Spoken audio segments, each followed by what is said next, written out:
একজন অপরাধীর মনের ইচ্ছা কেউ জানে না। অপরাধ করার চাহিদা তাকে কত দূর নিয়ে যেতে পারে আর সে কি কি করতে পারে সেটা বলতে পারা খুবই মুশকিল। তন্দুর কাণ্ড। আজকের যে কেসটা সেই রকম একজনের, যে অপরাধের সমস্ত সীমা অতিক্রম করেছিল। তো কি সেই তন্দুর কাণ্ড জানবো এই ভিডিওতে। তো চলুন শুরু থেকে শুরু করা যাক দেশ দুনিয়ার রহস্যময় অপরাধের গল্পগুলো। 2রা জুলাই 1995 রাতে কনস্টেবল আব্দুল নাজির কুঞ্জু এবং কনট প্লেস থানার হোমগার্ড চন্দ্রপাল তাদের নিয়মিত রাতের টহল দিচ্ছিলেন। তারা যখনই অশোকনগর রাস্তার দিকে এগোয়, তারা দেখে পাশের একটি বিল্ডিং থেকে প্রচুর পরিমাণে ধোঁয়া বেরোচ্ছে। তারা দুজনে দ্রুত সেখানে যায়। সেখানে একটা রেস্টুরেন্ট ছিল, আর সেই রেস্টুরেন্ট থেকে এই ধোঁয়া বেরোচ্ছিল। কনস্টেবল আব্দুল নাজির সেখানে দাঁড়ানো গার্ডকে জিজ্ঞাসা করে এই ধোঁয়া বেরোনোর কারণ কি। ঠিক তখনই ভিতর থেকে একটা লোক বাইরে আসে, আর সে বলে রেস্টুরেন্টের কিছু ওয়েস্ট পোড়ানো হচ্ছে, তাই এত ধোঁয়া উঠছে। কিছুক্ষণের মধ্যে সব পোড়ানো শেষ হয়ে যাবে। এটা শুনে কনস্টেবল হোমগার্ড সেখান থেকে চলে যায়। তারা আবারও রাস্তায় টহলদারি করতে শুরু করে। কিছুটা দূরে যেতেই তারা শুনতে পায় একটা মহিলার গলার আওয়াজ। আগুন লেগে গেছে, আগুন লেগে গেছে বলে চিৎকার করছে।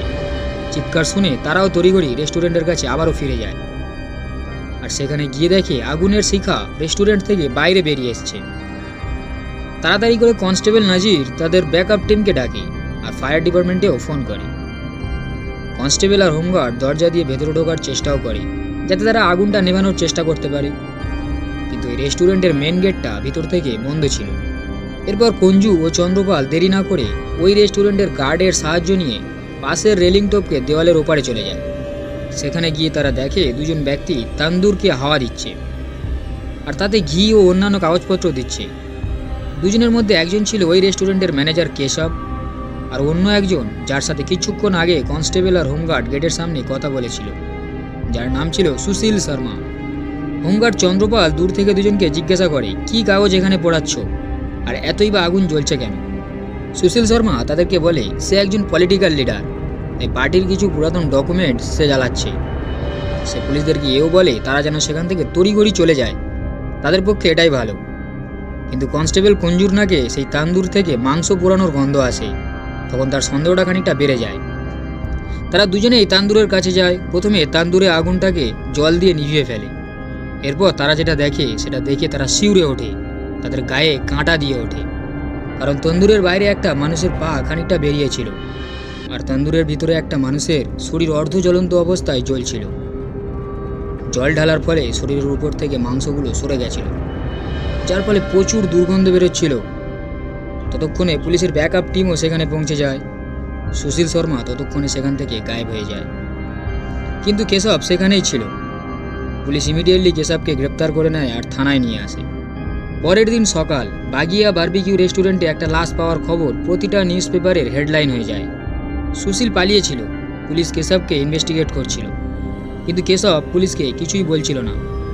এরপর যখন পুলিশ কেশবকে জিজ্ঞাসা করে সুশীলের সাথে তার সম্পর্ক কী, তখন সে জানায় রেস্টুরেন্টটা সুশীল শর্মারই, সে সেখানে ম্যানেজারের পোস্টে কাজ করে। সে পুলিশদেরকে এও বলে সুশীল শর্মার কাছে সে অনেক ঋণী। সুশীল তাকে অনেক দিক থেকে সাহায্য করেছে, তাই তার অনুরোধে কেশব এই কাজটা করতে বাধ্য হয়েছে, কিন্তু খুনটা সে করেনি। ওই দিনই এক ব্যক্তি থানায় আসে। সে পুলিশদেরকে তার নাম বলে মতলুব করিম। সে পুলিশদেরকে বলে এই লাশটা সুশীলের স্ত্রী নয়না সাহানির। ধীরে ধীরে সুশীল শর্মা সাসপেক্ট হওয়ার খবরটা চারিদিকে ছড়িয়ে পড়ে। পুলিশও আদা জল খেয়ে সুশীলের পিছনে লেগে থাকে, কিন্তু কোথাও থেকে সুশীলকে খুঁজে পাওয়া যায় না। এরপর একদিন হঠাৎই দিল্লি পুলিশ খবর পায় 9 দিন ধরে পালানো সুশীল নিজেকে ব্যাঙ্গালোর পুলিশের কাছে সারেন্ডার করেছে, কিন্তু সে নয়নার খুনের ব্যাপারে জড়িত নয় বলেই দাবি করেছে। কিন্তু কনস্টেবল কুঞ্জু আর হোমগার্ড চন্দ্রপাল নিজেরাই সুশীলকে সেখানে দেখেছিল। সেই লাশটাকে জ্বালানোর সময় তারা তার সাথে কথাও বলেছিল, তাই দিল্লি পুলিশ সুশীলের কথা বিশ্বাস করেনি। তারা জানতো সুশীল মিথ্যে বলছে। পুলিশ সুশীলের মুখ থেকে সত্যিটা বের করার জন্য অনেক রাস্তা অবলম্বন করে। ফাইনালি সুশীল পুলিশের প্রশ্নে জর্জরিত হয়ে সত্যিটা স্বীকার করে নেয়। সে নিজের মুখেই স্বীকার করে যে সেই নয়নাকে হত্যা করেছে, আর পুলিশের হাত থেকে বাঁচার জন্য সে রেস্টুরেন্ট থেকে পালিয়েও গেছিল। এরপর সুশীল 2রা জুলাই কি ঘটেছিল সবটা খুলে বলে পুলিশদের কাছে। আসলে 2রা জুলাই রাতে সুশীল তার গোলমার্কের ফ্ল্যাটে সবে প্রবেশ করেছিল, যখন সে দেখে তার স্ত্রী নয়না ল্যান্ডলাইনে কারোর সাথে ফোনে কথা বলছে। নয়না ও সুশীল ভিতরে আসতেই ফোনটা কেটে দেয়, যেটা দেখে সুশীল নয়নাকে জিজ্ঞাসা করে সে কাকে ফোন করছিল। তখন নয়না সুশীলকে বলে রং নাম্বারে একটা কল এসেছিল, তার সাথেই সে কথা বলছিল। কিন্তু সুশীলের বিশ্বাস হয় না। সুশীল জানতো যে নয়না কলেজ টাইম থেকে মাতলুব নামে এক ছেলের সাথে যোগাযোগ ছিল তার, হয়তো তার সাথেই কথা বলছিল।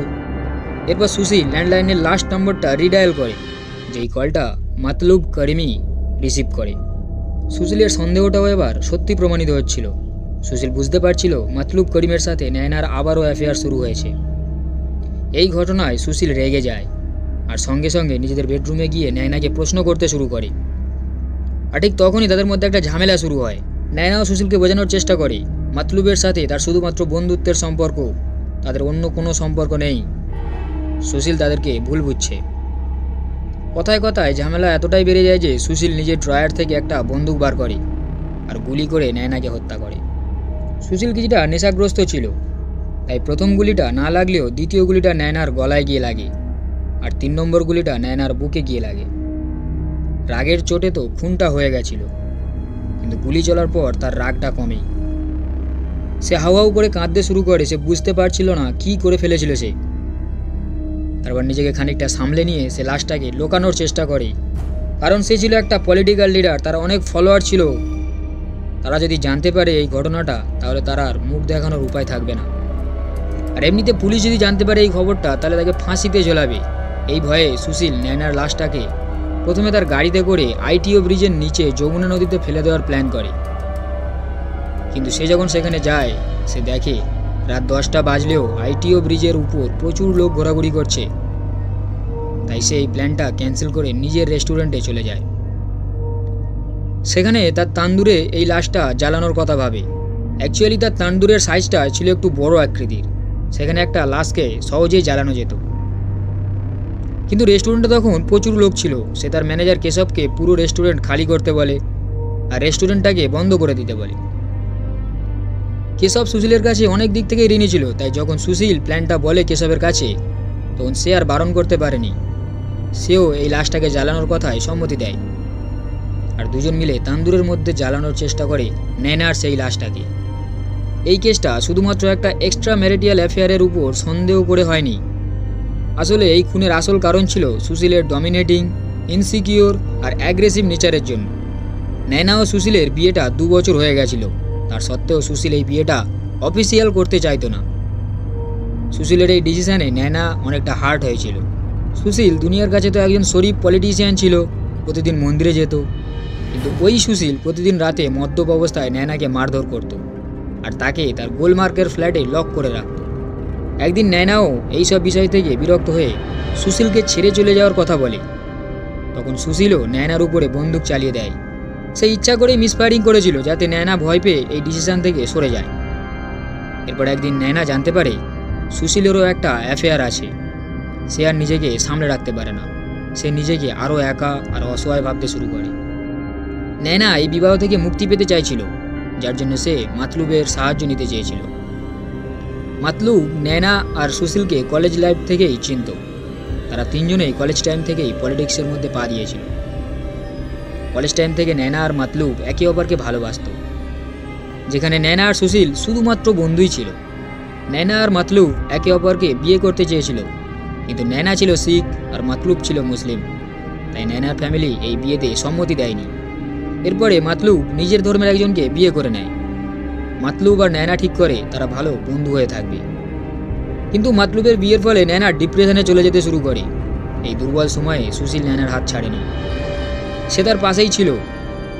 তাই সুশীল নয়নার মধ্যে একটা সম্পর্ক গড়ে ওঠে। তারপর হয় তাদের বিয়ে। সেই বিয়েটাও মাত্র কয়েক সপ্তাহ টেকে। তারপর থেকে নয়না সুশীলের আসল রূপটা জানতে পারে। এরপর যখনই সুশীল নয়নাকে মারধর করতো, তখনই ইমোশনাল সাপোর্ট হিসাবে সে মাতলুবকে ফোন করত। এরপর একদিন নয়না ঠিক করে সেই বিয়ে থেকে বেরিয়ে অস্ট্রেলিয়াতে গিয়ে একলা সেটেল হবে, যখন মাতলুব তার এই ডিসিশনে তাকে সাহায্য করবে বলেছিল। 2রা জুলাইয়ের কিছুদিন আগেই নয়না সুশীলকে এই সিদ্ধান্তের কথা জানায়, যেটা শুনে সুশীল রেগে আগুন হয়ে যায়। আর সে মাতলুবের এই ডিসিশনে সাহায্য করাটা মেনে নিতে পারেনি। আর তাই 2 জুলাই যখন সুশীল বাড়িতে ঢোকে তখন নয়না ফোনটা কেটে দেওয়ায়, আর দ্বিতীয়বার যখন সুশীল ফোনটা রিডায়াল করে আর সেটা যখন মাতলুবই রিসিভ করে তখন সুশীল নিজের হোশ হারিয়ে ফেলে আর নয়নার জীবনটা সেখানেই শেষ করে ফেলে। এই সত্যিটা প্রকাশ পাওয়ার পর কেসটা কোর্টে ওঠে। সুশীলকে মৃত্যুদণ্ড দেয় নিম্ন আদালত, কিন্তু অনেক বছর তার উপরে কোনো অ্যাকশন নেওয়া হয়নি, হয়তো তার টাকা পয়সার জোর ছিল বলে। তারপর যখন উচ্চ আদালতে সুশীল অ্যাপ্লাই করে, সে জানায় খুনের কোনো মোটিভই ছিল না তার, সে মদ্যপ অবস্থায় আর রাগের বশে এই খুনটা করে ফেলেছে। এরপর সুপ্রিম কোর্টও জেলের ভিতরে তার ভালো ব্যবহার দেখে আর এই কেসটা পুনরায় বিচার করে 8ই অক্টোবর 2013-তে সুপ্রিম কোর্ট সুশীলের মৃত্যুদণ্ডটাকে কমিয়ে যাবজ্জীবন করে দেয়, যেটা পূরণ হওয়ার পর 22শে ডিসেম্বর 2018 সুশীলকে তিহার জেল থেকে মুক্তি দেওয়া হয়। তো ফ্রেন্ডস, আপনাদের কি মনে হয়, সুশীলের এই অপরাধের জন্য যাবজ্জীবন সাজা ঠিক ছিল নাকি ফাঁসি দেওয়াটা দরকার ছিল? অবশ্যই আপনাদের মত কমেন্টে জানাবেন, আর ভিডিওটা ভালো লাগলে একটা লাইক করে দেবেন। আজ আসি, দেখা হবে নেক্সট ক্রাইম স্টোরিতে। ধন্যবাদ।